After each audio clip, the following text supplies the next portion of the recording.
இல்லைங்க, அது என்னன்னா இப்போ நான் போய் ஜெகன்மோகன் ரெட்டியை டார்கெட் பண்ண முடியுமா? நான் இங்கே இருக்கேன், தமிழ்நாட்டு முதல்வர் தான் நான் டார்கெட். கொஞ்சம் இருங்க, நான் முடிச்சிடறேன். அவர் கேட்டால் பதில் சொல்ல. ஏன் அவசரப்படுங்க? எந்த மீடியா நீங்கள்? எந்த யார்? இருங்க, நான் பதில் சொல்கிறேங்க. ஏன் எந்த மீடியான்னு கேட்கக்கூடாதா? இருங்க, எந்த மீடியான்னு தெரிஞ்சுக்கிட்டு பதில் சொல்கிறதுல என்ன தப்பு?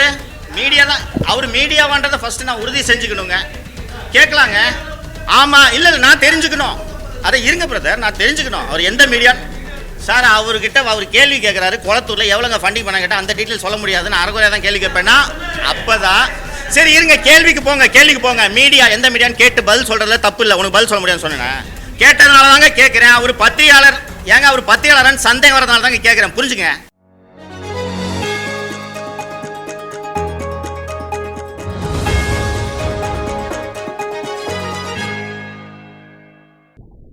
அனைவருக்கும் வணக்கம்.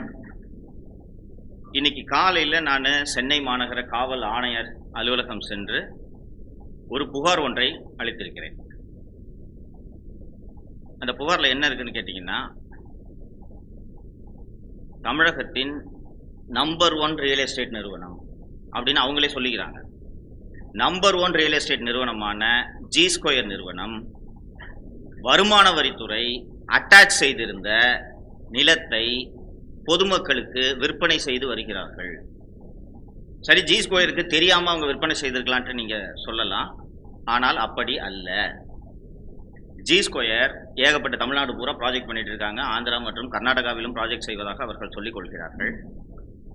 இந்த மாதம் பிப்ரவரி மாதம் 9/2/2024 அன்று ஜி ஸ்கொயர் சென்னை நாவலூரில் அரோரா ஃபேஸ் 2 என்ற திட்டத்தை லான்ச் பண்ணியிருக்காங்க. அந்த ப்ராஜெக்டை லான்ச் பண்ணும்போது அவர்கள் வெளியிட்ட பத்திரிகை குறிப்பில் ஜி ஸ்கொயர் நிறுவனத்தின் உரிமையாளர் பாலா என்கிற ராமஜெயம் என்ன சொல்கிறார் என்றால், நாங்கள் ஏற்கனவே ஃபேஸ் 1 போட்டோம். அந்த ஃபேஸ் 1ல எல்லா பிளாட்டும் விற்று போயிடுச்சு. இப்போது இந்த ஃபேஸ் 2லையும் 1-2 பிளாட்டு தான் இருக்கு.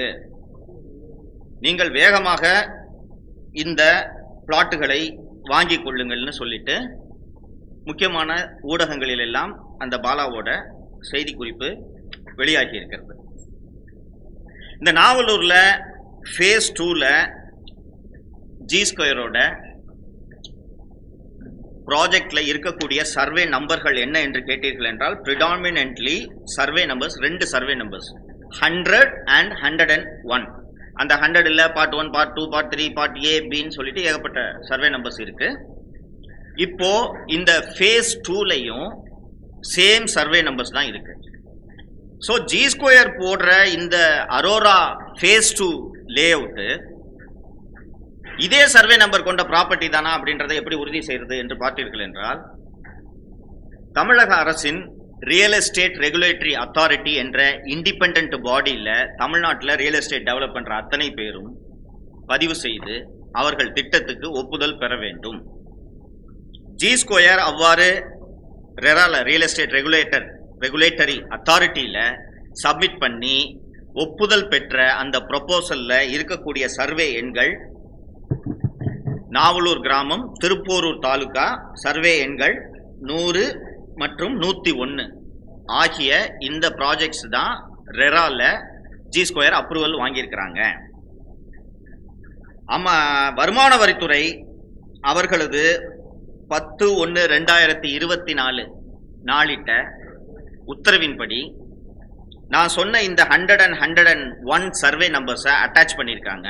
இதற்கான ஆதாரம் எங்கே இருக்கிறது என்று கேட்டீர்கள் என்றால், இந்த 100 மற்றும் 101 நாவலூர் கிராமத்தை சேர்ந்த சர்வே எண்களுக்கான என்கம்பரன்ஸ் சர்டிஃபிகேட், வில்லங்க சான்று என்று சொல்வார்கள் அல்லவா, அதை நீங்கள் அப்ளை பண்ணி பார்த்தீர்கள் என்றால், நான் சொல்கிற இந்த 100 மற்றும் 101 சர்வே நம்பர்கள் அந்த வருமான வரித்துறையோட உத்தரவில் இருக்கு. அதே சர்வே நம்பர்களுக்கு தான் ஜி ஸ்கொயர் இந்த அரோரா ஃபேஸ் 2 ப்ராஜெக்டில் அப்ரூவல் வாங்கியிருக்கிறாங்க. ஸோ இப்போது டு சப்மிட் அப் இது என்னன்னு பார்த்தீங்கன்னா, வருமான வரித்துறை அட்டாச் பண்ண ஒரு ப்ராப்பர்ட்டி, அட்டாச் பண்ண டேட்டை நீங்கள் பார்க்கணும். 10/1/2024 10/1/2024 அட்டாச் பண்ண ப்ராப்பர்ட்டிஸை ஜி ஸ்கொயர் நிறுவனம் எங்களுக்கு இது தெரியாதுன்னு சொல்ல முடியாது. ஏன்னா யாரு இன்கம் டேக்ஸ் அசஸியோ அந்த அசஸிக்கு தான் ஃபர்ஸ்ட் அட்டாச்மெண்ட் ஆர்டர் அனுப்பப்படும். Income tax provisionally we are attaching the following immovable ப்ராப்பர்ட்டின்ற அந்த உத்தரவை முதலில் யார் இன்கம் டேக்ஸ் அசஸியோ அந்த அசஸிக்கு தான் கொடுப்பாங்க. ஜி ஸ்கொயர் நிறுவனர் பாலா என்கிற ராமஜெயத்துக்கிட்ட இந்த அசஸ்மெண்ட் ஆர்டர் கொடுக்கப்பட்டிருக்கும். அப்படி கொடுக்கப்பட்ட பிறகும் அவர் 9/2/2024 அன்னைக்கு நீங்க எல்லாரும் வாங்கிக்கங்க, சீக்கிரமா வித்து போகும், 1-2 பிளாட் தான் அவைலபிளா இருக்கு, எந்த பிளாட்டா இருந்தாலும் வாங்கிக்கங்கன்னு விற்பனை செய்கிறார். ரைட்டுங்களா? இது ஒரு போர்ஷன். கடந்த வாரம் முதல் ரியல் எஸ்டேட் தொழிலை நடத்துபவர்களின் சங்கமான கிரெடாய் என்கிற அமைப்பு பிரபல நாளிதழ்களில் விளம்பரம் வெளியிட்டிருந்ததை பார்த்திருப்பீர்கள். இங்கிலீஷ், தமிழ் எல்லாத்துலயும் இந்த விளம்பரம் வந்துச்சு, நீங்க பார்த்திருக்கலாம். இந்த விளம்பரத்துல கிரெடாய் என்ன சொல்றாங்கன்னா, கொள்கை உருவாக்குபவர்களுக்கு ஒரு வேண்டுகோள், பதிவு மற்றும் முத்திரை தீர்வை கட்டணங்களின் உயர்வை திரும்ப பெறுங்கள். முத்திரை தீர்வை மற்றும் பதிவு கட்டண உயர்வு தமிழ்நாட்டில் வீட்டு வசதி மலிவு விலையிலும் மற்றும் எளிதில் கிடைப்பதிலும் பெரும் சிரமத்தை ஏற்படுத்துகிறது அப்படின்னு சொல்லிட்டு கீழே வந்து அவங்க ஒரு டேபுலர் காலம் மாதிரி போட்டிருக்காங்க அந்த அட்வர்டைஸ்மெண்ட்ல. இதை நீங்க பார்க்கணும். இது சில லட்சம் ரூபாய்கள் செலவாகும் முழு பக்க வண்ண நாளிதழ் விளம்பரம் தருவதற்கு. இந்த தமிழ்நாட்டின் முக்கியமான நாளிதழ்கள் அத்தனையிலும் முழு பக்க விளம்பரங்களை கிரெடாய் அமைப்பு, நார்மலா இந்த மாதிரி அசோசியேஷன்ஸ், அதுவும் பிசினஸ் அசோசியேஷன்ஸ் அரசுக்கு எதிராக மூச்சு கூட விடமாட்டார்கள் என்பது உங்கள் அத்தனை பேருக்கும் தெரியும். கடந்த ஒரு வாரமாக இந்த விளம்பரம் எல்லா நாளேடுகளிலும் வந்து கொண்டிருக்கிறது. அதுல அவங்க கீழே சொல்றாங்க பாருங்க, கவர்மெண்ட் ரிவைஸ் பண்ண ரேட் என்னன்றதை இந்த விளம்பரத்திலே போட்டிருக்காங்க. 50 லட்சத்திற்கும் குறைவான அடுக்குமாடி குடியிருப்புக்கு 31/3/2023 அன்று உள்ளபடி பதிவு கட்டணம் 1.28 லட்சம். 31/12/2023 கடந்த ஆண்டு டிசம்பர் அன்று 1.28 லட்சமாக இருந்த அந்த பதிவு கட்டணம் 2.91 லட்சமாக உயர்ந்திருக்கிறது. ஏறக்குறைய 1 லட்சம் கூட்டப்பட்டிருக்கிறது. இதன் அதிகரிப்பு, இந்த பர்சன்டேஜ் எவ்வளவு அதிகரித்திருக்கிறது என்று நீங்கள் பார்த்தீர்கள் என்றால், தமிழக அரசு 8 மாதங்களில் 126.44% பதிவு கட்டணம் மற்றும் முத்திரை கட்டணங்களை அதிகரித்திருக்கிறது.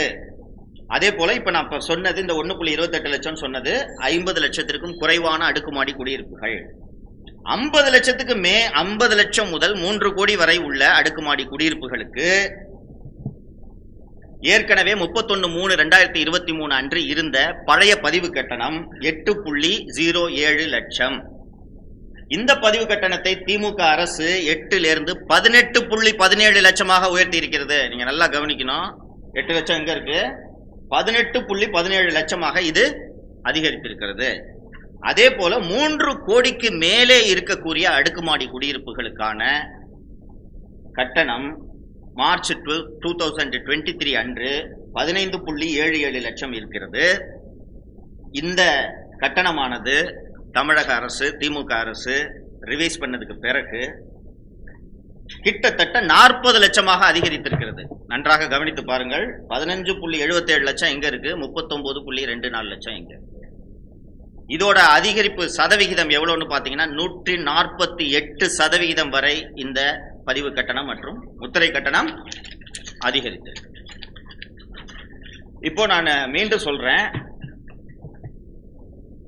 இந்த ஒரு தனியார் அமைப்புகள், பிசினஸ் அமைப்புகள், ரியல் எஸ்டேட்டில் குறிப்பாக இருக்கக்கூடிய அமைப்புகள் அரசாங்கத்துக்கு எதிராக ஒரு வார்த்தை பேச மாட்டார்கள். சோ கிரெடாய் அமைப்பு வெளிப்படையாக விளம்பரமே தருகிறது என்றால் எந்த அளவுக்கு மூச்சு முட்டும் நெருக்கடியில் ரியல் எஸ்டேட் தொழில் சிக்கி தவிக்கிறது. சரி, திராவிட அரசு இது போன்ற பல்வேறு திட்டங்களை செயல்படுத்தி வருகிறது. திராவிட அரசில்தான் கடந்த 3 ஆண்டுகளில் மட்டும் 4 முறை பதிவு கட்டணம் உயர்த்தப்பட்டிருக்கிறது என்பதை நீங்கள் அனைவரும் அறிவீர்கள். நேற்று கூட முத்திரை கட்டணம் மற்றும் பதிவு கட்டணம் அதிகரிப்பது தொடர்பான வழக்கு ஒன்று சென்னை உயர்நீதிமன்றத்தில் விசாரணைக்கு வந்தது. தனி நீதிபதி ஒருவர் தமிழக அரசு தான் தோன்றித்தனமாக உயர்த்திய பதிவு மற்றும் முத்திரை கட்டணத்திற்கு தடை விதித்தார். அப்படி விதிக்கப்பட்ட தடைக்கு எதிராக தமிழக அரசு மேல்முறையீடு செய்து நேற்று ஒரு டிவிஷன் பெஞ்சில் அதற்கு தடை உத்தரவு பெற்றிருக்கிறார்கள். அதாவது எளிமைப்படுத்தி சொல்ல வேண்டும் என்றால், தமிழகத்தில் ரியல் எஸ்டேட்டோட விலை கண்ணா பின்னாவென்று உயர்ந்திருக்கிறது. இப்போ நான் ஏற்கனவே அந்த அரோரா ஃபேஸ் 2ல வந்து ப்ரெஸ் ரிலீஸ் கொடுக்கும்போது அவர் பாலா என்கிற ராமஜெயம் ஃபேஸ் 1ல நாங்கள் போட்ட எல்லா ப்ராப்பர்ட்டியும் விற்று போச்சு, ஒன்று 2 பிளாட் தான் இருக்குது, வாங்கிக்கிங்க, இல்லைன்னா உங்களுக்கு கிடைக்காது அப்படின்னு சொல்லியிருக்காருன்னு பார்த்தோம். ஃபேஸ் 1ல் அதுவும் நாவலூர் தான், திருப்பூர் தாலுகா தான். ஃபேஸ் 1ல் ஜி ஸ்கொயர்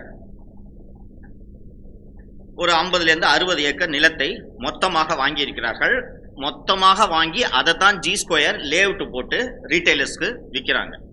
சரி, ஜி ஸ்கொயர் இந்த நிலத்தை, அந்த நாவலூர்ல இருக்க அந்த நிலத்தை மொத்தமாக யாரிடமிருந்து வாங்கினார்கள் என்று பார்த்தீர்கள் என்றால், ETA Ascon trust for education and welfare.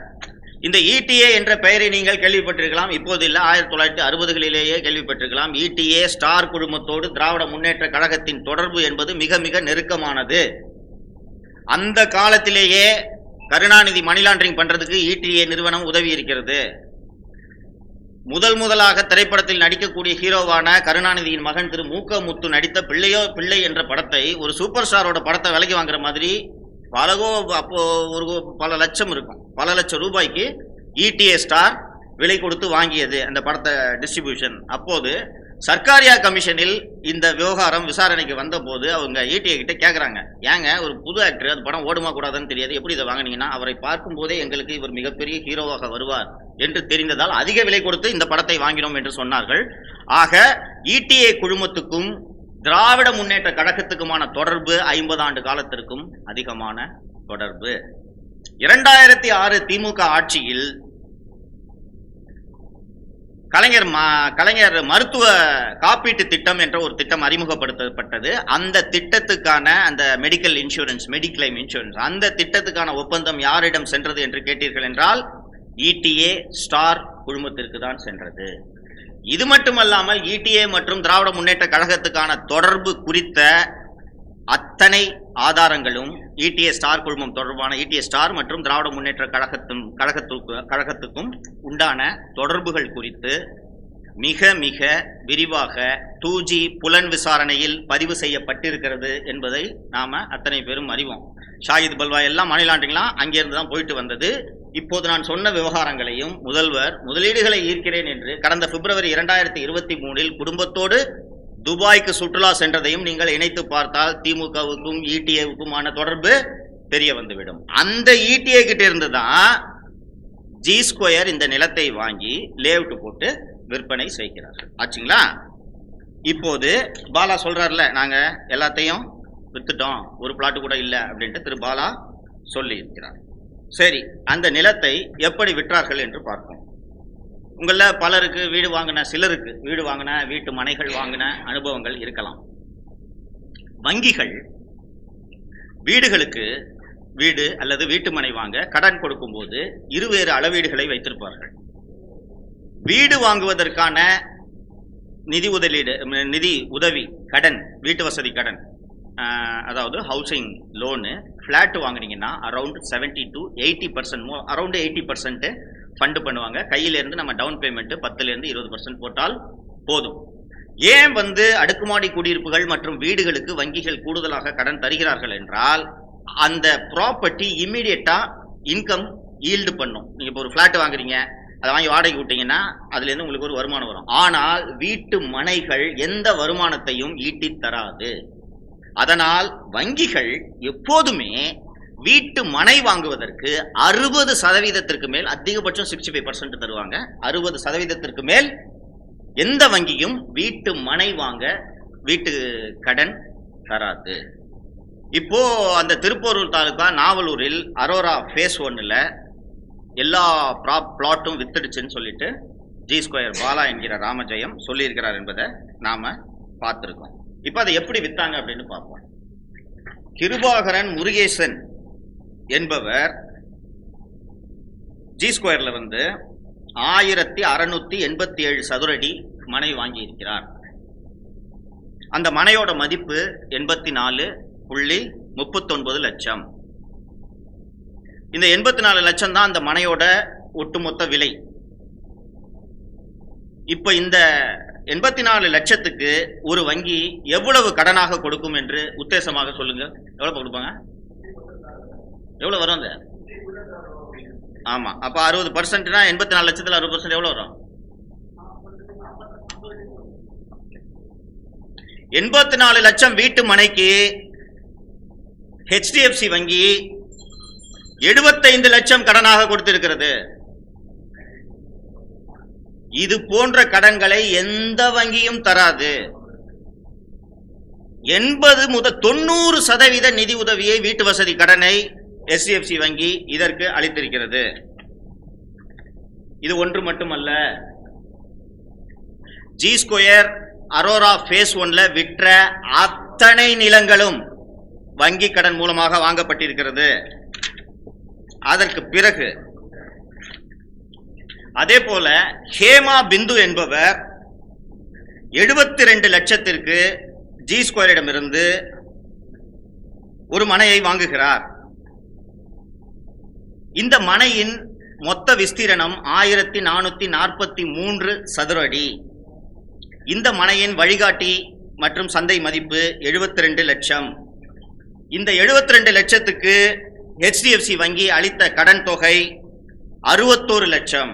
நான் இப்போ படிக்கிற இந்த டீட்டெயில்ஸ் எல்லாத்துலேயுமே பார்த்தீங்கன்னா 90% பேங்க்ஸ் ஃபண்டு பண்ணியிருக்கோம். ஓகேங்களா? அதே போல செல்வ முத்துக்குமரன் என்பவர் ஒரு வீட்டு மனையை வாங்குகிறார். அவர் வாங்கும் வீட்டு மனை அவரோட எக்ஸ்டென்ட் கொஞ்சம் குறைவு, 663 சதுர அடி தான் வாங்குறாரு. அந்த 663 சதுர அடியோட மொத்த விலை 33.18 லட்சம். இந்த 33.18 லட்சத்துக்கு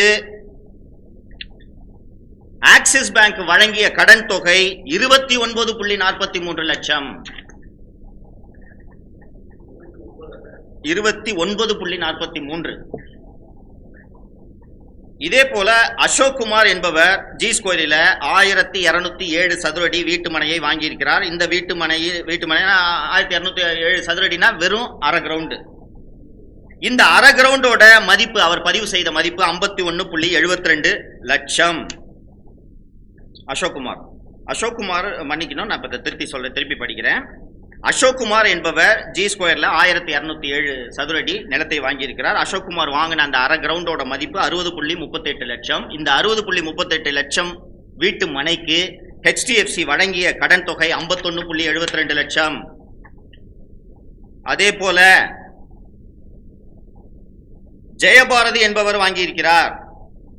ஜெயபாரதி கொஞ்சம் அதிக இடத்துக்கு, அவரும் அரை கிரவுண்டு தான் வாங்கியிருக்காங்க. ஜெயபாரதி 1258 சதுர அடி வீட்டு மனையை ஜெயபாரதி என்பவர் வாங்கியிருக்கிறார். அதன் சந்தை மதிப்பு 1.25 கோடி. இதற்கு 1.25 கோடி, இதுக்கு ஒன்றுக்கு தான் 50% லோனு சாங்ஷன் இருக்கு. இந்த 1.25 கோடிக்கு HDFC பேங்க் சாங்ஷன் பண்ண லோனு 60 லட்சம். அதே போல கௌதம் சுப்பிரமணியம், கௌதம் மாதையன் என்கிற இருவர் G ஸ்கொயரிடமிருந்து அரை கிரவுண்டு வாங்குறாங்க. அரை கிரவுண்டு அதோட விஸ்தீரணம் 1258 சதுர அடி. இவர்கள் பதிவு செய்த மதிப்பு 74.24 லட்சம். இந்த 74.24 லட்சத்துக்கு இந்தியன் பேங்க் வழங்கிய கடன் தொகை 60 லட்சம். நான் இப்போ இது மாதிரி பெரிய பட்டியல், இந்த பட்டியலில் இருக்கக்கூடிய அத்தனையும் நான் படிக்க விரும்பவில்லை. நான் முடிச்ச பிறகு கொஸ்டின் கேளுங்க. பிரைவேட், பப்ளிக் செக்டர் எல்லா பேங்க்ஸும் இருக்கு. இப்போ பாருங்க நண்பர்களே, இதுல இந்த G ஸ்கொயரோட லே அவுட்ல சர்வே நம்பர்ஸை உங்களுக்கு ஏற்கனவே நான் படித்தேன். அந்த 100 and 101 சர்வே நம்பர் மட்டும்தான் இதுல இருக்குன்றத நான் உங்களுக்கு ஏற்கனவே சொன்னேன் இல்லைங்களா? அது தனி, இது தனி. இது நான் இப்ப சொல்ல வரத முடிச்ச உடனே உங்களுக்கு புரியும், அது தனி. ஓகேவா? இப்போ நீங்க பாத்தீங்கன்னா இந்த சர்வே நம்பர்ஸை நான் சொன்னேன். 100 and 101 தான் ET இன்கம் டேக்ஸ் அட்டாச் பண்ணிருக்கு அப்படின்ற விவரத்தை நான் சொன்னேன். அதே போல ஃபேஸ் 1ல எல்லா பிளாட்ஸும் வித்து போயிடுச்சுன்னு சொன்னேன். அந்த ஃபேஸ் 1ல வித்த பிளாட்ஸுக்கெல்லாம் 90% எப்படி பேங்க் ஃபண்டிங் பண்ணிருக்கு அப்படின்றதையும் நான் சொன்னேன். இப்போது எப்படி வங்கிகள் 90 முதல் 92% வரை ஒரு வீட்டு மனைக்கான கடனை தருகிறார்கள் என்பதுதான் இதில் நாம் யோசிக்க வேண்டிய கேள்வி. இப்போ நீங்க சோழிங்கநல்லூர்லாம் விலை அதிகமாயிடுச்சு. தாம்பரம் தாண்டி எங்கேயாவது கிளம்பாக்கன்னு எடுத்துக்கலாம். கிளம்பாக்கத்துக்கு பக்கத்தில் நீங்கள் ஒரு 2400 சதுர அடி மனையை வாங்குகிறீர்கள் என்றால் அந்த மனையோட விலை 10 லட்சம் இருக்குன்னா வங்கி அதிகபட்சம் உங்களுக்கு 6 லட்சம் ரூபாய் கடன் கொடுக்கும். ஏன் கொடுப்பாங்கன்னா கைட்லைன் வேல்யூ இவ்வளவுதான் இருக்குன்ட்டு கொடுப்பாங்க. ஆனால் வங்கி 10 லட்சம் பிளாட்டுக்கு 9 லட்சம் வங்கி கடன் கொடுக்க வேண்டும் என்றால் அந்த நிலத்தின் கைட்லைன் வேல்யூ உயர வேண்டுமா இல்லையா? ஆன் பேப்பர் பத்திரப்பதிவு துறையின் கைட்லைன் வேல்யூ எவ்வளவு இருக்கோ அதுல எவ்வளவு நாங்கள் லோன் தரணுன்றத வங்கிகள் முடிவு செய்யலாம். ஸோ அந்த கைட்லைன் வேல்யூவை எப்படி ஏத்துறது? இப்ப நான் தொடக்கத்திலே சொன்ன இந்த கைட்லைன் வேல்யூவை மீண்டும் மீண்டும் தமிழ்நாடு அரசு உயர்த்தி இருக்கிறது, 4 முறை உயர்த்தி இருக்கிறது. இதைத்தான் கிரெடாய் அவங்க அட்வர்டைஸ்மெண்ட்ல சொன்னாங்க. எங்களால எதுவுமே பிசினஸ் பண்ண முடியாது, வாங்க முடியாது அப்படின்னு சொல்றாங்க இல்லைங்களா? உங்களுக்கு நீங்க பார்த்திருப்பீங்க, இந்த காம்போசிட் வேல்யூன்ற ஒரு புதிய மதிப்பீட்டு முறையை தமிழக பத்திரப்பதிவுத்துறை அறிமுகப்படுத்திய பிறகு ஏகப்பட்ட வழக்குகள் இந்த கிரெடாய் அட்வர்டைஸ்மெண்ட் கொடுத்திருக்காங்க. இந்த சிக்கல் ஏற்பட்டிருக்கு. இப்போ ஏன் இதை தமிழக அரசு மீண்டும் மீண்டும் இந்த கைட்லைன் வேல்யூவை உயர்த்திக்கிட்டு இருக்காங்கன்னு பாத்தீங்கன்னா, கருப்பு பணத்தை வெள்ளையாக்கும் சட்டவிரோத பணப்பரிமாற்றத்திற்காக தமிழக அரசு மீண்டும் மீண்டும் கைட்லைன் வேல்யூவை உயர்த்தி இருக்கு. இப்போ ஃபார் எக்ஸாம்பிள், நான் வந்து 10 கிரவுண்டு லே அவுட்டு போடுறேன். என்கிட்ட ஒரு ப்ராப்பர்ட்டி இருக்கு, 10 லே அவுட்டு போடுறேன். என்ன பண்ணுவேன்? லே அவுட்டு போட்டேன்னா மார்க்கெட்டில் எல்லாரும் வாங்கிக்கிங்க சார், விலை கம்மியாக கிடக்குது, வாங்கினீங்கன்னா வாட்ச் தரேன், டிவி தரேன், இப்படி தான் எல்லாரும் பண்ணுவாங்க. அதற்கு பதிலாக நான் ஒரு லே அவுட்டு போட்டு 10 கிரவுண்ட் இருக்கு, ஒரு கிரவுண்டு 10 லட்சம்னு வச்சுக்கலாம், மொத்தமாக 1 கோடி. நான் என்ன பண்ணுறேன்? மருதுகிட்ட கூப்பிட்டு ஒரு கிரவுண்டு நீ வாங்கிக்க, அருள்மொழிகிட்ட கூப்பிட்டு நீ ஒரு கிரவுண்டு வாங்கிக்கன்னு சொல்லிடுறேன். ஸோ மருதுவும் அருள்மொழியும் என்ன பண்ணுவாங்கன்னா நேராக பேங்க்குக்கு போய் இந்த மாதிரி ஒரு கிரவுண்டு 10 லட்சம் விற்கிது, எனக்கு லோன் கொடுங்கன்னு கேட்டோன்னா பேங்க்ல 9 லட்சம் கட்டிடுவாங்க. 9 லட்சம் யாருக்கு போகும்? யாருக்கு போகும்? ஜி ஸ்கொயருக்கு போகும். ஸோ ஜி ஸ்கொயருக்கு 9 லட்சம் ஒயிட்ல வந்துருது. இப்போ இதோட இஎம்ஐ யார் கட்டணும்? யார் லோன் வாங்கினாங்களோ அவங்க கட்டணும். அந்த லோனை ஜி ஸ்கொயர் கட்டிக்கும். புரியல? நான் இப்போ சொல்றேன், இப்போ நான் லே அவுட் போடுறேன், நான் தான் ஜி ஸ்கொயர், நான் லே அவுட் போடுறேன், ஓகேவா? உங்களை கூப்பிட்டு நீ எதுவும் காசு கொடுக்கணும்னா போய் நீங்கள் பேங்க்கில் லோன் வாங்க, பேங்க்கில் துட்டு தருவாங்கன்னு நான் சொல்கிறேன். நீங்கள் போய் பேங்க்கில் போன உடனே ஒரு பிளாட்டுக்கு 9 லட்ச ரூபா லோன் தந்துடுறாங்க. லேண்டு உங்கள் பேரில் ரெஜிஸ்டர் பண்ணிடுவேன். இஎம்ஐ கட்டணும்ல, நீங்கள் இஎம்ஐ நான் கட்டிக்கிறேன்.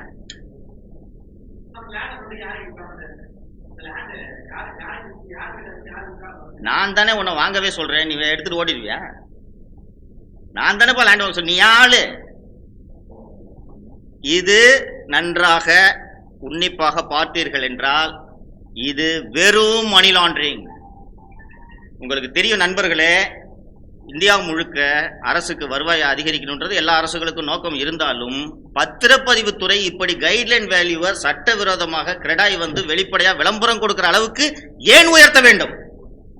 ஒரு காரணம் இருக்கணும் இல்லையா? எல்லாரும் புலம்புறாங்க, ஸ்டாம்ப் டியூட்டி அதிகம், ரெஜிஸ்ட்ரேஷன் சார்ஜ் அதிகம்ன்றாங்க. மீண்டும் மீண்டும் ஏன் அரசு இதை உயர்த்தி கொண்டிருக்கிறது? ஏன் உயர்த்துகிறது என்றால், ஏன் அந்த மதிப்பை ஏத்தினாதான் வங்கிகள் கடன் கொடுக்க முடியும். இப்போ இதுல வங்கிகளுக்கு இதுல ஏதாவது சிக்கல் இருக்கான்னு கேட்டீங்கன்னா, வங்கிகளுக்கு மகிழ்ச்சி. ஹவுசிங் லோனே போகாம இருந்துட்டு இருக்கிற ஒரு நேரத்துல கரெக்டா ஹவுசிங் லோனுக்கு, அதுவும் வீட்டு மனைக்காக ஹவுசிங் லோன் கேட்டு வர்றாங்க. கரெக்டா மாசம் மாசம் இஎம்ஐ வருது, சரி கட்டல. வங்கிகளுக்கு என்ன பிரச்சனை? மனை எடுத்துக்கலாமா? இப்போ வங்கிகளுக்கு வின் வின் சிச்சுவேஷன். வங்கிகளுக்கு பணம் வந்துடும், ஜி ஸ்கொயருக்கு பணம், ஏராளமான பணம் ஒயிட்ல வந்துடும், எவ்ரிபடி இஸ் ஹாப்பி. ஆனா இப்ப இந்த வங்கி இப்போ 1 கோடி ரூபாய் ப்ராப்பர்ட்டிக்கு 90 லட்சம் வங்கிகள் கடன் கொடுக்குறாங்கன்னு சொன்னேன்ல. ஆனால் அந்த ப்ராப்பர்ட்டியோட வேல்யூவே 50 லட்சம். கடன் வாங்க வேண்டும் என்பதற்காகவே திட்டமிட்டு ஜி ஸ்கொயருக்காக பத்திரப்பதிவுத்துறை மீண்டும் மீண்டும் மதிப்பை கைட்லைன் வேல்யூவை உயர்த்தி கொண்டே இருக்கிறார்கள். உங்களுக்கு இந்த ரியல் எஸ்டேட் துறையில இன்னைக்கு நிலவக்கூடிய இந்த சிக்கல் அத்தனை பேருக்கும் தெரியும். மீண்டும் மீண்டும் முத்திரை கட்டணம், பதிவு கட்டணத்தை அரசு உயர்த்துவது ஜி ஸ்கொயரோட பிளாட்ஸை விற்கிறதுக்காக. நண்பர்களே, நீங்கள் உங்களுக்கு நன்றாக தெரியும், 2021 திமுக ஆட்சிக்கு வரும்போது ஜி ஸ்கொயர் அந்த ஆண்டு சமர்ப்பித்த ஆண்டு கணக்குகளில் 3 கோடி ரூபாய் நஷ்டம் காட்டி இருக்கிறார்கள். அந்த ஜி ஸ்கொயர் எப்படி சார் ஒரே வருஷத்துல 8000 கோடி டர்ன் ஓவர் பண்ண முடியும்? இது சாத்தியமா? இப்படி உலகத்திலே மிக எளிதாக ஒரே வருஷத்துல 8000 கோடி பிசினஸ் டர்ன் ஓவர் பண்றது சாத்தியம் என்றால் எல்லாரும் இதை பண்ண மாட்டாங்களா? ஜி ஸ்கொயருக்கு மட்டும் எப்படி இந்த வருமானம் வந்தது என்று கேட்டீர்கள் என்றால் இப்படித்தான் இந்த வருமானம் வந்தது. இன்னொரு முக்கியமான விஷயத்தை சொல்லிடுறேன். இந்த 2 சர்வே நம்பர் சொன்னேன் இல்லைங்களா, 100 மற்றும் 101. ஒரு வருடத்தில் மற்றும் பத்திரப்பதிவு துறையில் 2000 என்ட்ரி இருக்கு இந்த சர்வே நம்பருக்கு. 2 சர்வே நம்பருக்கு எப்படி ஒரே வருஷத்துல 2000 என்ட்ரி வரும்? சோ இப்போ இந்த சர்வே நம்பருக்கு நீங்க ஒரு வருஷத்துக்கான ஈஸியை போட்டு பாத்தீங்கன்னா 2000 என்ட்ரிஸ் வருது. யாரு சர்வே நம்பருக்கு ஈஸி போட்டு பார்த்தாலும் இது என்ன ஒரு பிளாட்டுக்கு ஒரு சர்வே நம்பருக்கு இத்தனை என்ட்ரிஸ் எப்படி வருதுன்னு சந்தேகம் ஏற்படும். இந்த சந்தேகம் யாருக்கும் ஏற்படாமல் தவிர்ப்பதற்காக இந்த சர்வே நம்பரோட ஈஸி மட்டும் வராது. நீங்க இப்ப அப்ளை பண்ணீங்கன்னா எடுக்க முடியாது. உங்கள் அத்தனை பேருக்கும் ஞாபகம் இருக்கும், இதுக்கு முன்னாடிலாம் 2 வருஷத்துக்கு இல்ல குறிப்பாக திமுக ஆட்சி வர்றதுக்கு முன்னாடிலாம் எந்த பிளாட்டுக்கு யார் வேணாலும் ஈஸி போட்டு எடுக்கலாம். நீங்க அந்த டிஎன் ரெஜினெட்ன்ற ஒரு வெப்சைட் இருக்கு, உள்ள போனீங்கன்னா அப்ளை பண்ணீங்கன்னா எடுக்கலாம். ஆனால் இன்று நடுவில் ஒரு கட்டுப்பாடுகளை அரசு கொண்டு வந்தது. ஆதார் கார்டை சப்மிட் பண்ணணும், ரிஜிஸ்டர் பண்ணணும், ஃபோன் நம்பர் கொடுக்கணும், ஓடிபி வந்தால் தான் எடுக்க முடியும்ட்டு ரெஸ்ட்ரிக்ஷனை கொண்டு வந்தாங்க. ஒரு பொதுமக்களிடமிருந்து எதிர்ப்பு தெரிவித்ததும் பதிவு மட்டும் பண்ணா போதும் அப்படின்ற ஒரு கட்டுப்பாடை அவர்கள் கொண்டு வந்தாங்க. கேட்டால் இதுக்கு டெக்னிக்கலாக சாஃப்ட்வேர் அப்கிரேட் பண்ணணும்லாம் சொல்லியிருக்காங்க. நான் சொன்னேன், இந்த 2000 என்ட்ரியும் வெளியில் வராமல் தடுக்கிறதுக்கு இவர்கள் முயற்சி செய்கிறார்கள் என்று. இதை உறுதி செய்வதற்காக நவீன் என்ற துணை பதிவாளரை திருப்போரூர் பத்திரப்பதிவு அலுவலகத்திற்கு இதற்காகவே நியமித்தார்கள். உங்களுக்கு நல்லா தெரியும், திமுக கவர்மெண்ட் வருது, வந்த உடனே எங்கிருந்து வந்தது என்றே தெரியாமல் திடீரென்று ஜி ஸ்கொயர் என்ற ஒரு நிறுவனம் நிற்கிறது. அந்த ஜி ஸ்கொயர் நிறுவனத்துக்கு பக்கத்திலேயே மகேந்திர சிங் தோனி சிரித்து கொண்டு இருக்கிறார். அந்த நிறுவனத்தின் விளம்பர பதாகைகள் சென்னை நகரெங்கும், குறிப்பாக கிழக்கு கடற்கரை சாலை மற்றும் ஓல்டு மகாபலிபுரம் ரோடு முழுக்க அதன் விளம்பர பதாகைகள் இருந்தன. அண்ட் இந்த அரசு பதவியேற்ற பிறகு ஜி ஸ்கொயர் நிறுவனம் அளித்த புகாரில் விகடன் குழுமத்தை சேர்ந்த அத்தனை பேரும், குறிப்பாக ஜூனியருடனை சேர்ந்த அத்தனை பேரும், திரு மாரிதாஸ் அவர்கள் மற்றும் என் மீது அரசு வழக்கு தொடுத்தது உங்களுக்கு நினைவிருக்கும். முதல் நாள் இரவு புகார் அளிக்கப்படுகிறது. அன்று இரவே விடியற்காலையில் கெவின் என்பவர் வீடு கதவையெல்லாம் உடைக்கப்பட்டு கைது செய்யப்பட்டு அவர் அழைத்து செல்லப்பட்டார் என்பது உங்களுக்கு அத்தனை பேருக்கும் தெரியும். ஒரு ரியல் எஸ்டேட் நிறுவனம் கொடுக்கிற புகாருக்கு சென்னை சிட்டி போலீஸ் விடிய காத்தால 4 மணிக்கு ஒரு ஏசி அனுப்பிச்சு வீட்டில் எடுத்து பூந்து உடச்சிட்டு எடுத்துட்டு வரணுன்றதுலாம் அவசியமே கிடையாதுன்றது உங்களுக்கு தெரியும். மேலும் விகடன் குழுமத்தை சேர்ந்த அத்தனை பேர் மீதும் நீங்கள் எப்படி எஃப்ஐஆர் போடுவீர்கள்?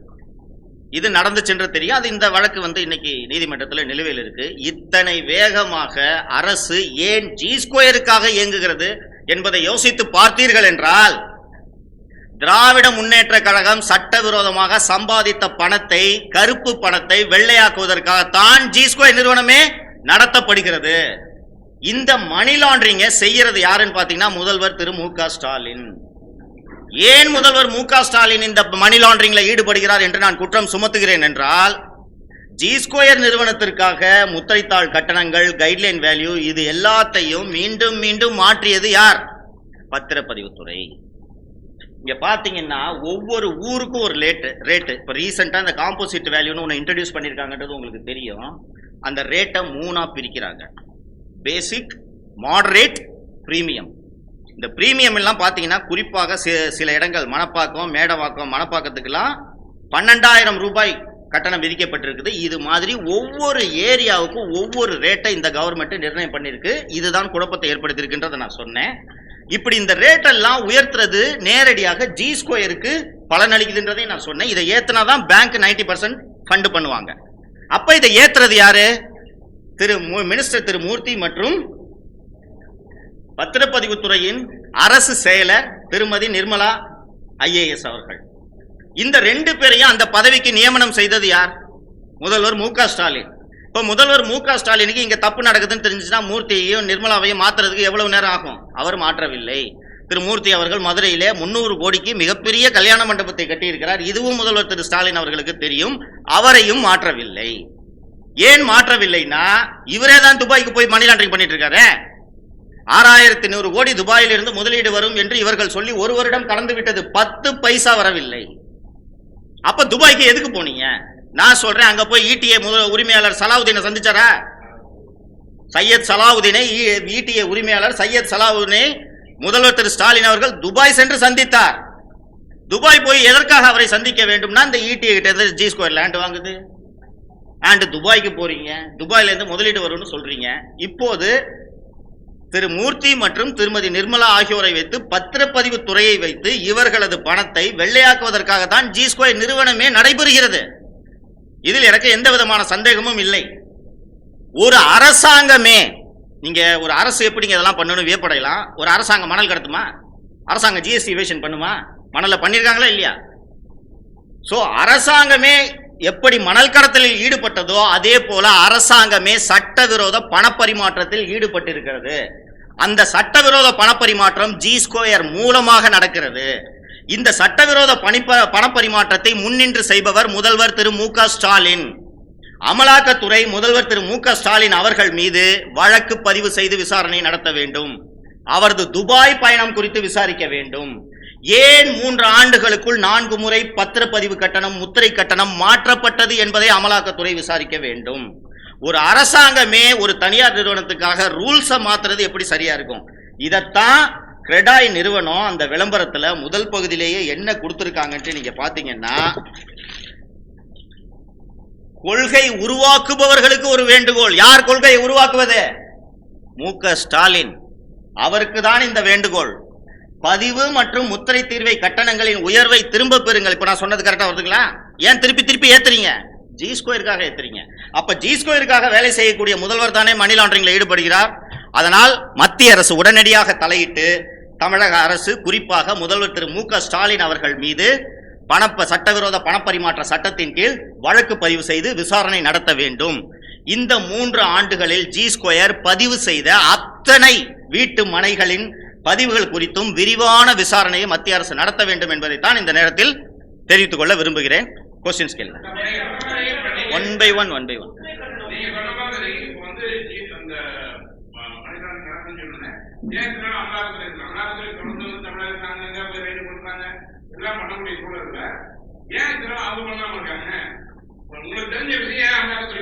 நல்லா கேட்டீங்க. அமலாக்கத்துறை அவர்களுக்கு வர்ற பிரெடிகேட் அஃபென்ஸ்ல தான் ப்ரூவ் பண்ண முடியும். ஓகேங்களா?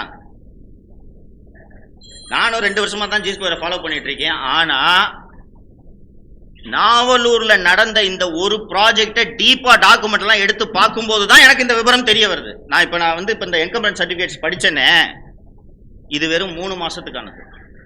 3 மாசத்துக்கான இந்த என்கம்பரன்ஸ் சர்டிபிகேட்டை எடுத்து படிச்ச போதே எனக்கு 60 லட்ச ரூபாய் லேண்டுக்கு 58 லட்ச ரூபாய் பேங்க் லோன் தர விவரங்கள் எனக்கு தெரிய வருகிறது. அமலாக்கத்துறையில யார் இதை விசாரிச்சிருப்பாங்கன்னு நீங்க நினைக்கிறீங்க?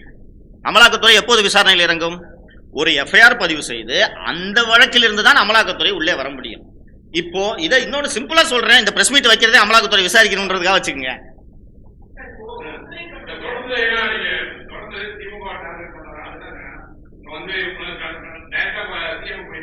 இல்லங்க, அது என்னன்னா, இப்ப நான் போய் ஜெகன்மோகன் ரெட்டியை டார்கெட் பண்ண முடியுமா? நான் இங்க இருக்கேன், தமிழ்நாட்டு முதல்வர் தான் நான் டார்கெட் பண்ணேன். கரெக்டுங்களா? ஜெகன்மோகன் ரெட்டியை ஆந்திரால இருக்கவங்க டார்கெட் பண்ணுவாங்க. அதனால எனக்கு அவசியம் இல்லை. இன்னைக்கு ஆளுங்கட்சி நான் ஆதாரங்களோட இவ்வளவு ஊழல் நடந்திருக்குன்னு சொல்றேன். இதுக்கு எடப்பாடி பழனிசாமி டார்கெட் பண்ண முடியுமா? முடியாதுல்ல. சொல்லுங்க. நான் ஒன்லி ஃபார் கரெக்டா கேட்டீங்க. ஜி ஸ்கொயருக்காக பண்ணதுனால தானே மற்றவங்க எல்லாம் இன்னைக்கு அவஸ்தைப்பட்டு விளம்பரம் கொடுக்குறாங்க.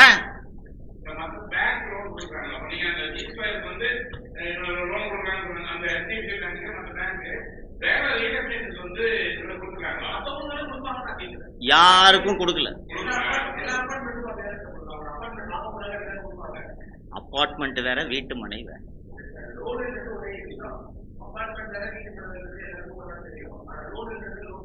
கரெக்ட் தான். ஒரு அபார்ட்மெண்ட்டுக்கு 90% வரைக்கும் ஃபண்ட் பண்ணு, வீட்டு மனைக்கு ஃபண்ட் பண்ண.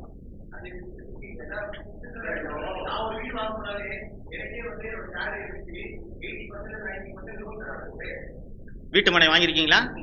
எங்க வாங்கியிருக்கீங்க? குளத்தூர்ல. வீட்டு மனையா வீடா? மனை. பிளாட் எவ்வளவு? எங்க வாங்கினீங்க? எந்த பேங்க்ல? குளத்தூர்ல எந்த பேங்க்? பேங்க் ஒய்ஃப் பேர்ல வாங்கிருக்கீங்க. எவ்வளவு ஃபண்ட் பண்ணாங்க? ப்ராஜெக்ட் வேல்யூல எவ்வளவு லோன் கொடுத்தாங்க? அப்ப எது கேள்வி கேக்குறீங்க?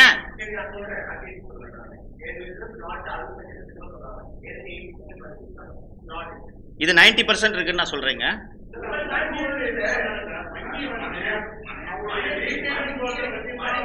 ஒருத்தரா பேசுங்க.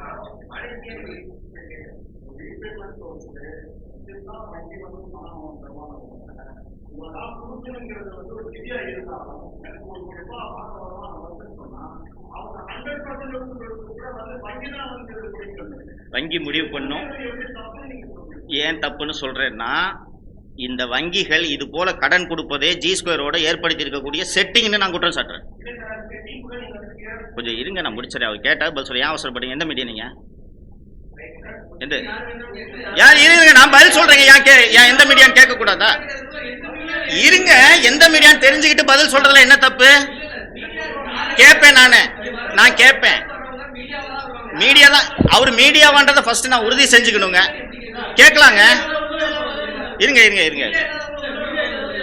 இல்ல இருக்கட்டும் சார் அவர் மீடியாவான்னு ஏங்க இருங்க, மீடியாவான்னு தெரிஞ்சுக்கணுங்க நானு. ஆமா, இல்ல நான் தெரிஞ்சுக்கணும். அத இருங்க பிரதர், நான் தெரிஞ்சுக்கணும் அவர் எந்த மீடியா. இருங்க, எந்த மீடியான்னு தெரிஞ்சுக்கிறதுல என்ன தப்பு சொல்லுங்க. இப்ப நான் என்ன கேட்டேன்? உனக்கு பதில் சொல்ல முடியாதுன்னு சொன்னேன்னா? இல்ல சார் இப்ப நீங்க எந்த மீடியான்னு கேட்கறதுல என்ன தப்பு சார்? அவர்கிட்ட அவர் கேள்வி கேட்கிறாரு, குளத்தூர்ல எவ்வளவுங்க ஃபண்டிங் பண்ண கேட்டா அந்த டீட்டெயில் சொல்ல முடியாது. நான் அரைகுறையா தான் கேள்வி கேட்பேன்னா அப்பதான் சரி. இருங்க, கேள்விக்கு போங்க. மீடியா எந்த மீடியான்னு கேட்டு பதில் சொல்றதுல தப்பு இல்ல. உனக்கு பதில் சொல்ல முடியாதுன்னு சொன்னேன்னா அப்புறம் என்ன? இருங்க நீங்க கேளுங்க. இருங்க, கேட்டதுனாலதாங்க கேட்கிறேன். அவர் பத்திரிகையாளர். ஏங்க அவர் பத்திரிகையாளர் சந்தேகம் வரதுனால தாங்க கேட்கிறேன். புரிஞ்சுங்க, கேளுங்க. இருக்கட்டும், கேளுங்க. என்ன சொல்லணும்? ஆமா, எது எந்த क्वेश्चन கேக்குறீங்க நீங்க? ஆமாங்க, இத நான் குற்றம் சுமத்துகிறேன். இதுதான் ப்ரூஃப்னு நான் சொல்றேன். இந்த வங்கிகள் இதை அமலாக்கத்துறை விசாரிக்க வேண்டும் என்று நான் சொல்லுகிறேன். இது மாதிரி ஆமா ஏங்க, நான் ஒரு குற்றம் சுமத்துறேன். இதை ஏஜென்சி விசாரிக்கணும்னு சொல்றேன். வேற என்ன சொல்லணும்னு எதிர்பார்க்கறீங்க? இது நான் குற்றம் சுமத்துறேன். நான் குற்றம் சுமத்துகிறேன். சந்தேகப்படுகிறேன். ஒரே வருடத்தில் 2000 என்ட்ரி ஒரு 2 சர்வே நம்பருக்கு எப்படி வந்தது? ஒரு வீட்டு மனைக்கு 90% லோன காஸ்ட எப்படி வங்கிகள் அட்வான்ஸாக கொடுத்தன? இதுல ஏன் வங்கிகளுக்கு எந்த விதமான சிக்கலும் வராது என்றால், இது எப்படி மணி லாண்டரிங்னு கேட்டீங்கல்ல நீங்க பிரதர், உங்ககிட்ட தான் சொல்றேன். நான் இப்ப இந்த சொன்னேன் அருள்மொழி கிட்ட, என் ஆளை 10 பேரை விட்டு நீங்க பேங்க்ல போய் லோன் வாங்கிக்கிட்டு பணத்தை என்கிட்ட ஒயிட்ல ஜி ஸ்கொயருக்கு வந்துடும். 15 வருஷம் இஎம்ஐ கட்டணும் இல்லையா? அந்த 15 வருஷம் இஎம்ஐயை நான் கேஷ்ல கட்டிக்குவேன். புரியுதுங்களா? இப்ப நீங்க தான் இருக்கீங்க, நீங்க ஆளுன்னு வச்சுக்கோங்க. நான் உங்ககிட்ட பாஸ் இந்த பிளாட்டை வாங்கிக்கிங்க, போய் ஹவுசிங் லோன் போங்க, 10 லட்ச ரூபா பிளாட் 9 லட்ச ரூபா உங்களுக்கு லோன் கொடுப்பாங்கன்னு சொல்லி உங்களுக்கு ஒன்றும் கஷ்டம் இல்லையா? போய் அப்ளை பண்றீங்க, 9 லட்ச ரூபா லோன் கொடுத்துரும், 9 லட்சம் செக்கை என்கிட்ட கொடுத்துருவீங்க. நீங்க அந்த கட்ட வேண்டிய மீதி 1 லட்சத்தையும் நான் கட்டிடுவேன். உங்களுக்கு இதுக்கப்புறம் மாசம் இஎம்ஐ கட்டணும்ல நீங்க 10 வருஷத்துக்கு. இதை நான் கேஷ்ல கட்டிக்கிட்டா மாசம் 40,000 கட்ட முடியாதா கேஷ்ல? இஎம்ஐ பேங்க்ல ஒரு இன்ஸ்டால்மெண்ட் மாசம் கட்ட முடியுமா முடியாதா? 40,000 45,000 முடியுமா முடியாதா? முடியும். அப்படி முடியாம தான் இன்னைக்கு ஜி ஸ்கொயர்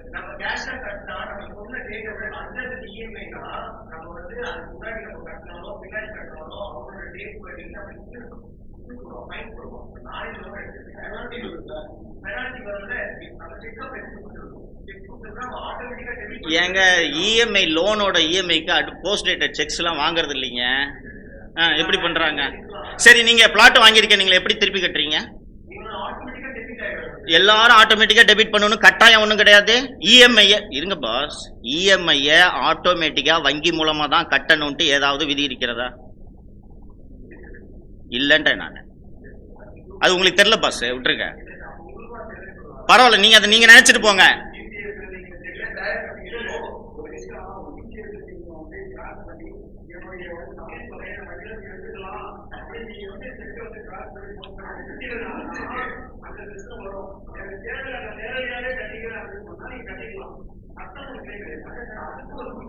என்ன ரூல்ஸ் இருக்கு?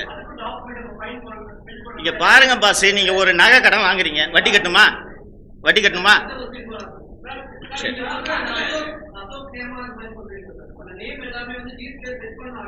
அப்படின்னு தான் நான் குற்றம் சாட்டுறேன். அப்படின்னு தானே குற்றம் சாட்டுறேன்.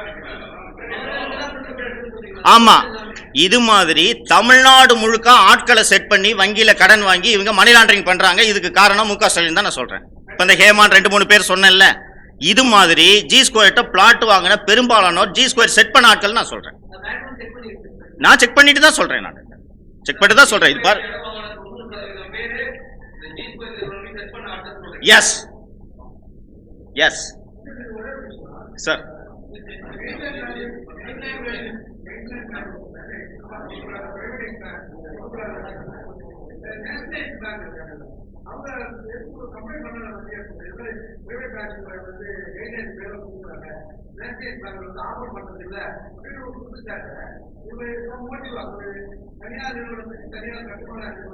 சார் பப்ளிக் செக்டர் பேங்க்ஸ் இதுல இருக்கு.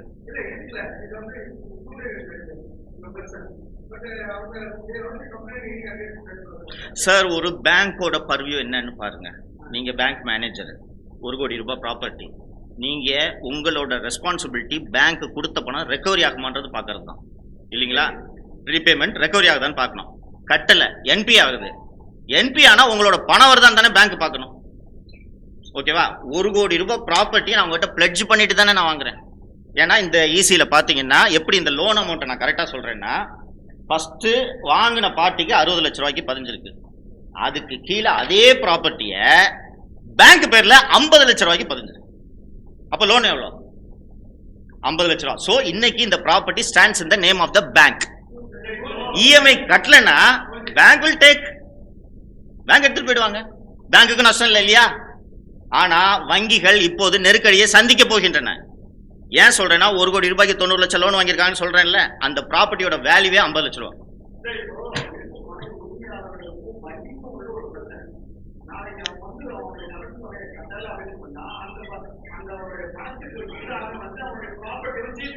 அதனாலதான் சார் கொடுக்குறாங்க. சொல்லுங்க சார். கரெக்ட்.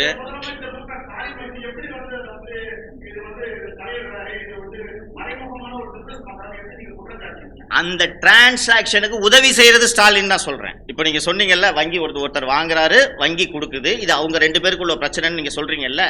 ஸ்டாலின் உதவி செய்யலன்னா வங்கி கடனே கொடுக்க முடியாதுன்னு நான் சொல்றேன்.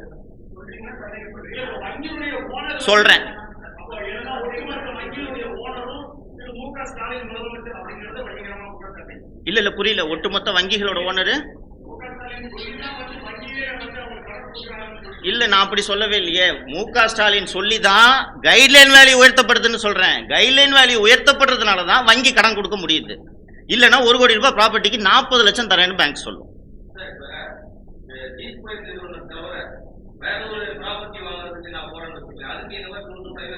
இல்லை இல்லை இல்லை.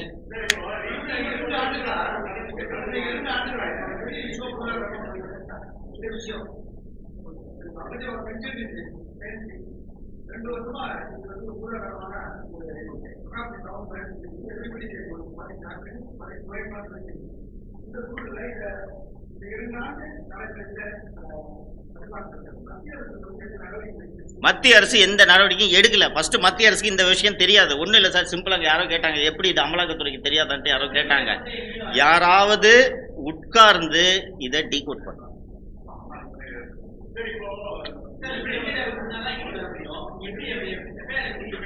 மணி லாண்டரிங்ல இடி உள்ள வர முடியும். மணி லாண்டரிங்ல பிரெடிகேட் அஃபென்ஸ் இல்லைனாலும் இடி உள்ள வர முடியும். துபாய்க்கு போய் இன்வெஸ்ட் பண்ணீங்கல்ல, அதுல வந்தாலே தாராளமா வரலாம். பெரா ஃபெமா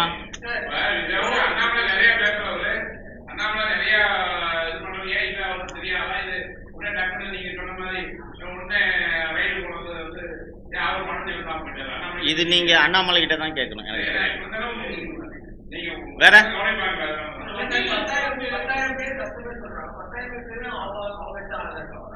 நான் பெரும் பகுதி 10,000 பேர்ல குறைஞ்சது 9,000 பேர் ஜி ஸ்கொயர் ஆளுன்னு சொல்றேன். நான் பேசுறேன், இனிமேல் பேசுவாங்க. இப்ப இனிமேல் பேசுவாங்க நான் சொல்றேன். இருங்க பப்ளிக் இருங்க இருங்க இருங்க இருங்க. பப்ளிக் பேசுனா எனக்கு என்ன, பேசலன்னா எனக்கு என்ன? எனக்கு எது சரின்னு படுதோ நான் பேசுறேன். பப்ளிக் பேசட்டும், பேசாம போட்டோம். பாதிக்கப்பட்டவங்க மட்டும்தான் பேசணுமா? ஏங்க பாதிக்கப்பட்டவங்க மட்டும்தான் பேசணுமா? இந்த மாதிரி நான் புலனாய்வு செஞ்சதுல எனக்கு இந்த விவரங்கள் தெரிஞ்சிருக்குன்னு எடுத்து பொது வெளியில வைக்கிறேன். பாதிக்கப்பட்டவங்க தான் வெளியில சொல்லணுமா? நான் ஜி-ஸ்கொயர்ல 1 கோடி ரூபாய் கொடுத்து பிளாட் வாங்க நிலைமையில நான் இருக்கேன்.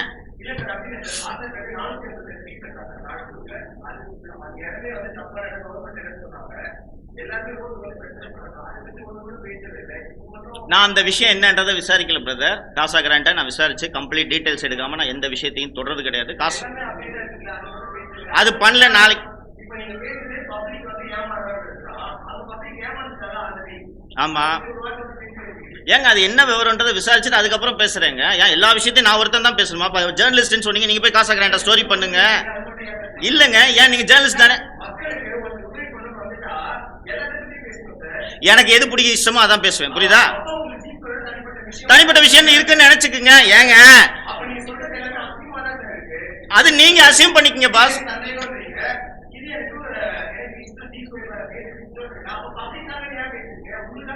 சரி எனக்கா பேசுறேன்னு வச்சுங்க. நான் பேசுறது டாக்குமெண்ட் எவிடன்ஸ் இருக்கு. சரி கிளம்புங்க பாஸ். கேள்வி கேட்டீங்கல்ல, மற்றவங்க கேட்பாங்க, நிறுத்துங்க. கேள்வி இருந்தா கேளுங்க. இதை ஏன் பேசல அதை ஏன் பேசலன்றது கேள்வி இல்லை. நான் ஒரு குற்றச்சாட்டை எடுத்து வைத்திருக்கிறேன். இதுல என்ன சந்தேகமோ அதை கேளுங்க. காசா கிராண்டா ஏன் பேசல, இதை பேசலன்னா நீங்க போய் காசா கிராண்டாக்கு ஸ்டோரி பண்ணுங்க. சார் நீங்க சொல்லுங்க.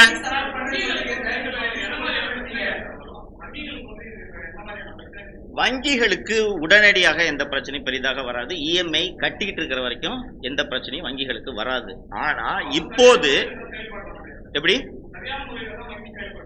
அது நம்ம சொல்ல முடியாது. இது அந்த சரியான முறையில் வங்கிகள் செயல்படுகிறதா இல்லையான்றதை தான் விசாரிக்கணுன்றதுக்காக தான் நான் சொல்றேன். எனக்கு நான் இப்போது ஜி-ஸ்கொயர் வந்து இன்கம் டாக்ஸ் அட்டாச் பண்ண ப்ராப்பர்ட்டியை ஜி-ஸ்கொயர் லேஅவுட் போட்டு விற்கிறாங்கன்றதுக்கு நான் ஆணையர் அலுவலகத்தில் புகார் கொடுத்துருக்கேன்.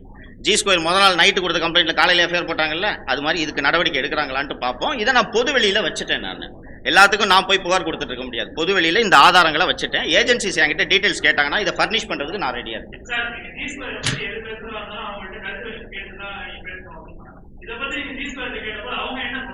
நேற்று நான் ஜி-ஸ்கொயர்ட்ட இதை பற்றி நான் கேட்கல. நேற்று ஜி-ஸ்கொயர் கிட்ட நீங்க இந்த மாதிரி இன்கம் டாக்ஸ் அட்டாச் பண்ண ஒரு ப்ராப்பர்ட்டியை நீங்க விற்கிறீங்க, இது சம்பந்தமா கருத்து சொல்லுங்க, உங்களோட கருத்து என்னன்ட்டு நேற்று கேட்டேன். இது வரைக்கும் எனக்கு பதில் வரல.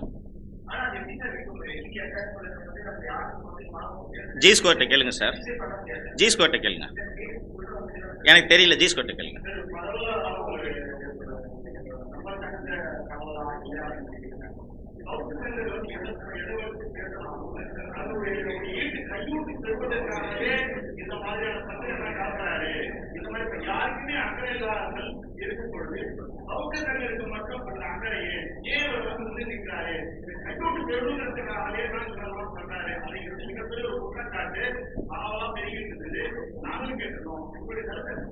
யாரா இருக்கலாம். உண்மை என்னன்னு விசாரிச்சு கண்டுபிடிச்சு நீங்களே செய்தி வெளியிடுங்கள். மகிழ்ச்சி.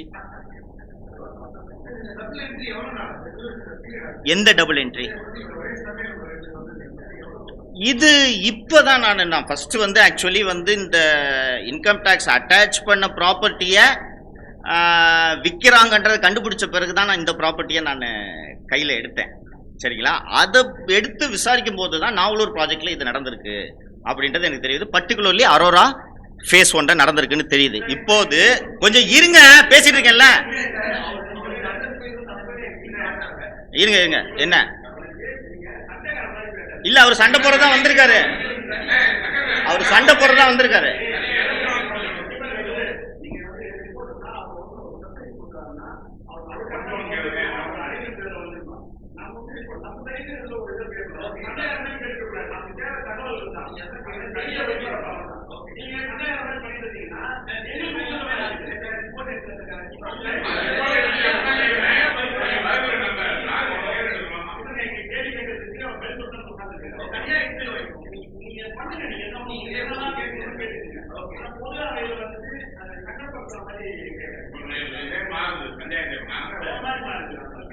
சார் சொல்லுங்க சார்.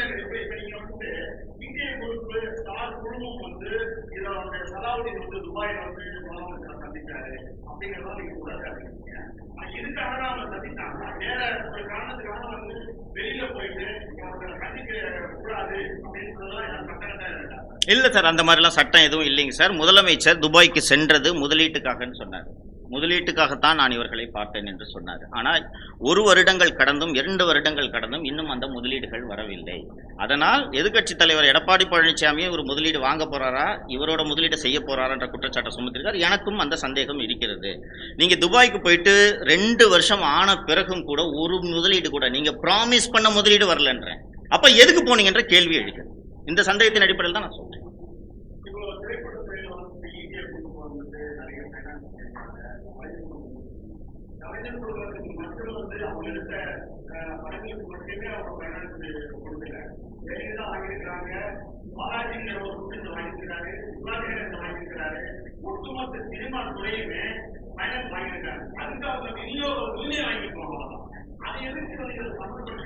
சர்க்காரியா கமிஷன்ல இந்த விஷயம் குற்றச்சாட்டாக பதிவு செய்து விசாரிக்கப்பட்டிருப்பதால் அதை சொல்றேன் நான். நீங்க சொல்ற மற்ற விஷயங்கள் அந்த விசாரணையில வரல.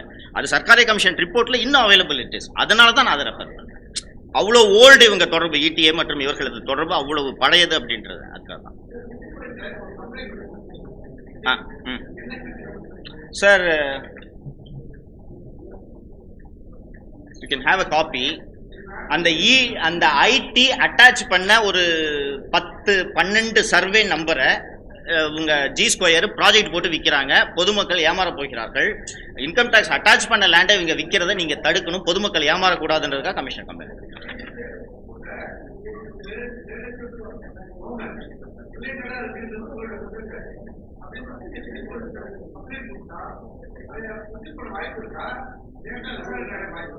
%100% ப்ரொசீட் பண்ண வாய்ப்பு இல்லைன்றது எனக்கு நல்லாவே தெரியும். அக்னாலஜ்மெண்ட் இருக்கு, கோர்ட்டை மூவ் பண்றேன். எப்படி எடுப்பான்? நல்லா எடுப்பாங்களே ஜி ஸ்கொயர் மேல. நல்லா கேட்டீங்க பிரதர். நான் இந்த நாவலூர் ப்ராஜெக்ட் ஒரு 3 மாசத்துக்கு தான் ஈஸி எடுத்தேன். பணம் கட்டணும், உங்களுக்கு தெரியும் ஈஸி எடுக்கிறதுக்கு. 3 மாசத்துக்கு எடுத்தப்பவே பஞ்ச் ஆஃப் என்ட்ரிஸ். 1 வருஷத்துக்கு தான் நான் சொன்னேன்ல 2000 என்ட்ரிஸ் வருது. இது நாவலூர் ஃபேஸ் 1 ப்ராஜெக்ட்டுக்கு மட்டும். தமிழ்நாடு பூரா வித்துட்டேன்னு ஜி ஸ்கொயர் சொல்ற ப்ராஜெக்ட்ஸோட ஈஸி எடுத்து, இதில் வேலை அதிகம், இது எளிதாக பண்ண முடியாது. ஃபர்ஸ்ட் நீங்கள் அந்த ஒவ்வொரு ப்ராஜெக்டோட சர்வே நம்பர் ஐடென்டிஃபை பண்ணணும். சர்வே நம்பர் ஐடென்டிஃபை பண்ணி ரெரால போய் அதுதான் இந்த சர்வே நம்பரான்னு டேலி பண்ணி அந்த சர்வே நம்பரை போட்டு ரெஜிஸ்ட்ரேஷன் ஆஃபீஸில் ஈஸி எடுக்கணும். அதான் பார்த்தா என்ட்ரிஸ் இவ்வளோ வருது. உங்களுக்கு பணம் கட்டிட்டு தான் நீங்கள் இருக்க முடியும். இது ஒரு ஆள் செய்ய முடியக்கூடிய வேலை இல்லை. நானே 1 வருஷத்தை பார்த்துட்டு 3 மாதத்துக்கு தான் பணம் கட்டினேன். நான் 3 மாதத்துலேயே இவ்வளவு டீட்டெயில்ஸ் வந்து. ஸோ நீங்கள் சொல்வது போல தமிழகம் முழுக்க ஜி ஸ்கொயர் விற்பனை செய்த அந்த எல்லா வீட்டுமனை திட்டங்களையும் எடுத்து பார்த்தால் இது மாதிரி நாவலூர் மாதிரி பல இடங்களில் இவர்கள் விட்டிருக்கலாம்.